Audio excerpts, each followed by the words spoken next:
देखिए ये पहला क्वेश्चन, यदि काट ए बराबर बी बटे ए तो सिद्ध कीजिए कि बी सेक ए बटे में ए कॉस सेक ए बराबर 1। तो अब इसको सॉल्व करते हैं।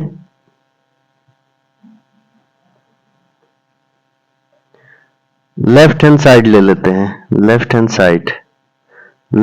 साइड में दिया है बी सेक ए बटे में ए कोसेक ए। हमको एक लाना है। देखिए बी सेक ए को लिख सकते हैं 1 बटा कॉस ए बटे में ए, और कोसेक ए को हम लिख सकते हैं 1 बटा साइन ए। अब इसको हल करेंगे तो ये ऊपर जाएगा, तो ये होगा बी साइन ए बटे में ए कॉस ए बराबर बी बटे में ए। अब इसको लिख सकते हैं साइन ए बटे में कास ए बराबर होता है टेन ए। टेन ए होता है। अब यहां पर देखिए, यहां पर दिया है, लिखेंगे कि दिया है, क्या दिया है यहां पर, कॉट ए बराबर ए बी बटे में ए दिया है। तो इसको लिख सकते हैं कॉट को टेन ए बराबर, इसको लिख सकते हैं ए बटे में बी। अब टेन ए का मान निकल गया। अब यहां से टेन ए का मान इसमें पुटअप करेंगे तो यहां पर आएगा आपका बी बटे में ए, और टेन ए का मान रखेंगे ए बटे में बी। ए से ए कैंसिल हो गया, बी से बी कैंसिल होगा, तो ये आ जाएगा 1 बराबर, ये हो गया राइट हैंड साइड। यानी लेफ्ट हैंड साइड को हल करके कितना लाना था, 1, तो राइट हैंड साइड आ गया आपका 1। यही प्रूव हो गया, यही प्रूव करना था।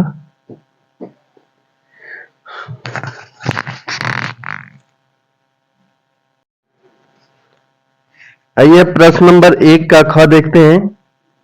दिया इसमें x के किस मान के लिए 2x, x प्लस 8 तथा 3x प्लस 1 समांतर श्रेणी में होंगे।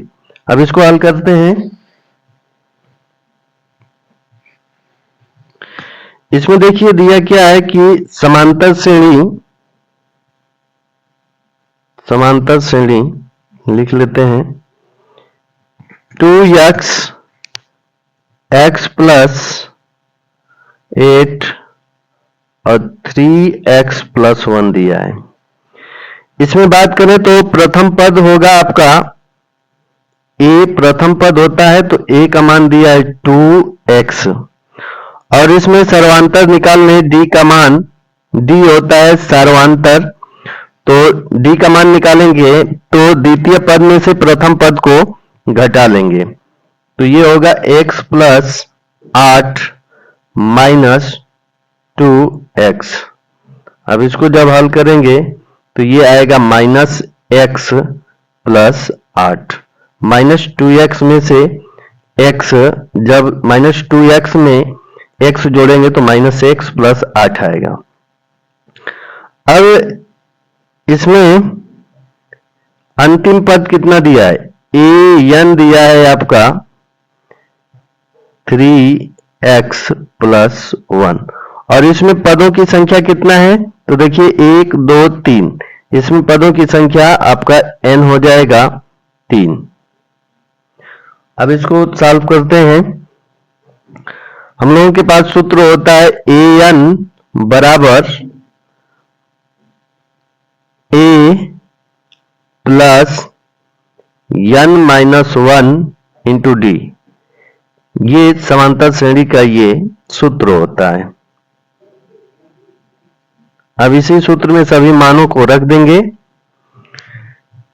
an का मान कितना दिया है, तो यहां पर लिखते हैं an की जगह पर x प्लस 1 बराबर a की जगह पर लिखेंगे 2x प्लस n का मान दिया है 3 माइनस 1 हो जाएगा, और d का मान यहां पर दिया है माइनस x प्लस 8।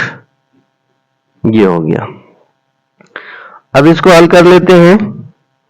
तो यहां पर हल करेंगे तो ये हो जाएगा 2x को इधर लेकर आएंगे तो यहां पर बनेगा x 3x minus 2x plus 1 बराबर 3 में से 1 घटाएंगे तो ये बनेगा 2 गुणे माइनस x प्लस 8। अब देखिए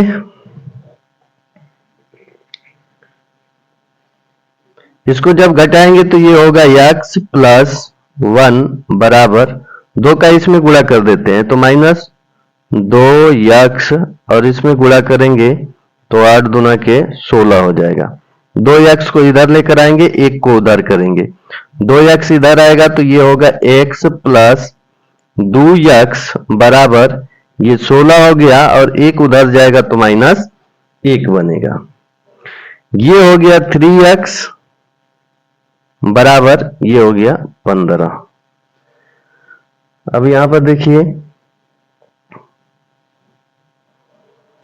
x बराबर कितना बनेगा तो 15 बटे में 3 चला जाएगा डिवाइड में, तो x बराबर हो गया आपका 3 पचे 15। तो ये आपका आंसर हो गया x बराबर 5। ये आंसर हो जाएगा।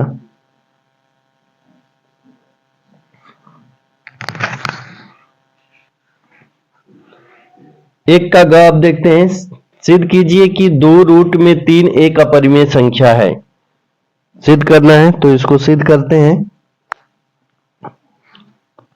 सॉल्व करेंगे इसको। लिखेंगे यहां पर कि माना 2 रूट में 3, यहां पर अपरिमेय संख्या दिया है तो यहां पर मान लेंगे कि माना 2 रूट में 3 परिमेय संख्या है। एक परिमेय संख्या है।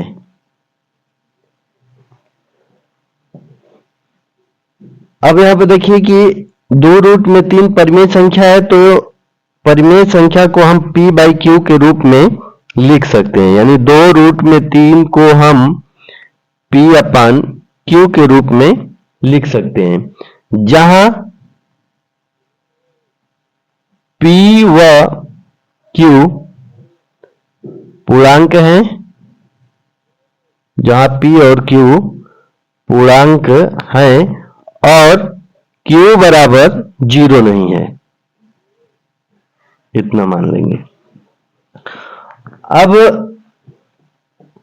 यहां पर बात करें तो यहां पर देखिए रूट में 3 बराबर p बट्टे में 2 नीचे आ जाएगा तो 2q हो जाएगा। यहां पर 2q हो गया तो यहां पर देखिए कि यहां पर लेफ्ट हैंड साइड में रूट में 3, हम लोग जानते हैं कि रूट में 3 क्या है, अपरिमेय संख्या है, और इधर दिया है p बटे में 2q। p और q पूर्णांक है तो ये परिमेय संख्या होगा, और हम जानते हैं कि अपरिमेय और परिमेय बराबर नहीं हो सकता, तो ये जो विरोधाभास उत्पन्न हुआ है हमारे गलत कल्पना के कारण हुआ है। तो यहां पर लिखेंगे कि यहां p 2q पूर्णांक है, इसलिए p बटे में 2q परिमेय संख्या है। और हम लोग जानते हैं कि रूट में 3 अपरिमेय संख्या होता है, अपरिमेय संख्या होता है, और परिमेय और अपरिमेय बराबर नहीं हो सकते, तो यहां पर लिखेंगे कि यह विरोधाभास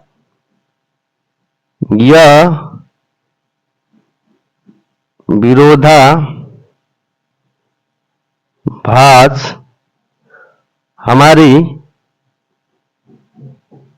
गलत कल्पना के कारण उत्पन्न हुआ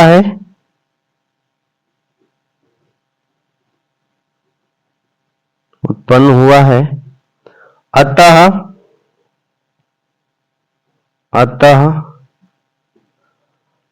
2 रूट में 3 एक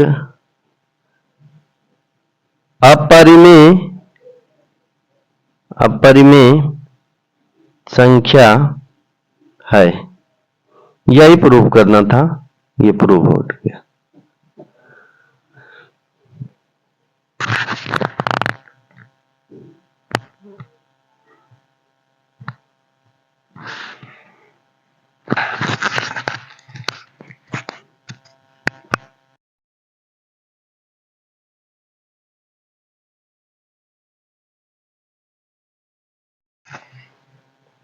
एक का घन देखते हैं। एक घन का आयतन 729 घन सेमी है। इसका संपूर्ण पृष्ठीय क्षेत्रफल ज्ञात कीजिए। आइए इसको हल करते हैं।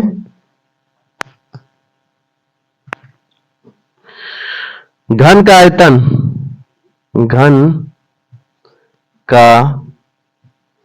आयतन बराबर दे दिया है कितना, 729 घन सेमी दिया है। घन का आयतन कितना होता है, तो भुजा क्यू होता है, यानी ए क्यू होता है, बराबर 729 हो गया। ए बराबर इधर लगेगा हम लोगों का यहां पर क्यू रूट 729। तो 729 किसका क्यू रूट है, तो ये होता है 9 का। तो ए बराबर यानी भुजा कितना आ गया, ए बराबर 9 सेमी आ गया, 9 सेमी। अब यहां पर संपूर्ण पृष्ठीय क्षेत्रफल पूछा है, तो घन का संपूर्ण पृष्ठीय क्षेत्रफल की बात कर लें तो घन का संपूर्ण पृष्ठ क्षेत्रफल बराबर सूत्र होता है 6a स्क्वायर, 6a स्क्वायर होता है। तो ये आपका हो जाएगा 6 गुणे 9 का स्क्वायर। तो यहां पर करेंगे तो 6 गुणे 9 का वर्ग करेंगे तो 81 हो जाएगा, और 81 में 6 का गुणा कर देते हैं तो 6 एक कम 6 हो गया और 6 48 हो गया। तो ये आपका आ गया 486 वर्ग सेमी। ये आंसर होगा। इतना ही करना था, 2 नंबर का ये सवाल है, ये आंसर हो गया आपका। अगला क्वेश्चन देखते हैं। देखिए, एक का अंगा है ये, बिंदु 2, -3 और -4, 6 को मिलाने वाले रेखाखंड को एक संबंधित 2 के अनुपात में अंतः विभाजित करने वाले बिंदु के निर्देशांक ज्ञात कीजिए। तो इसको अब हल करते हैं। देखिए, बिंदु लिख लेते हैं। बिंदु क्या क्या दिया है,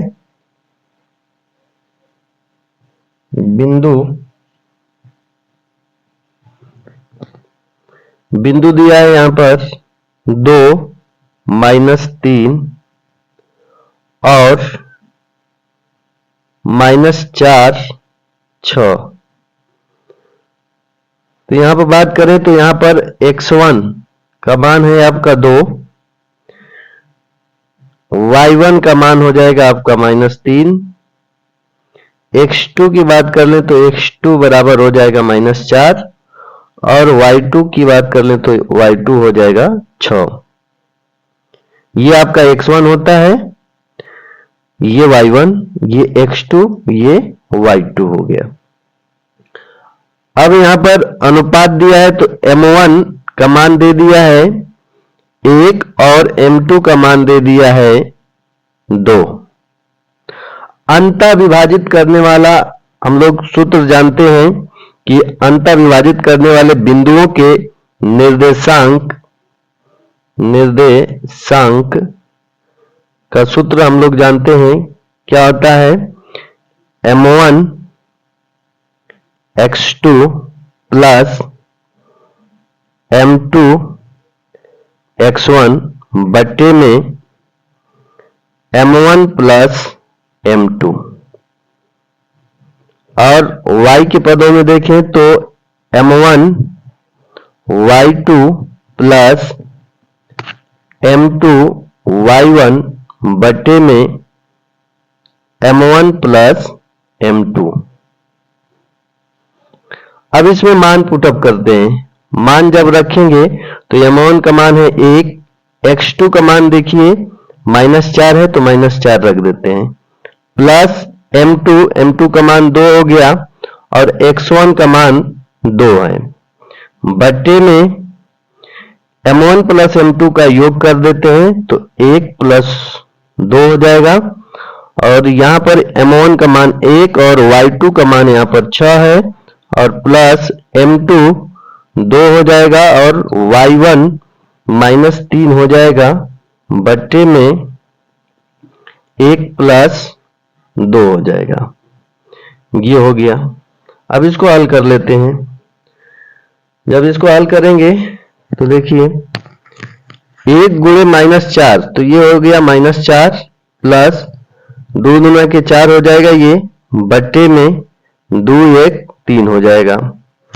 इसको हल करेंगे तो 6 1 कम 6, 3 दूना के 6 हो जाएगा -6, बट्टे में ये हो जाएगा 3। अब इसको हल कर लेते हैं तो ये होगा 0 बट्टे में 3 और ये होगा 0 बट्टे में 3, यानी कि ये आ गया 0, 0। ये आंसर हो जाएगा।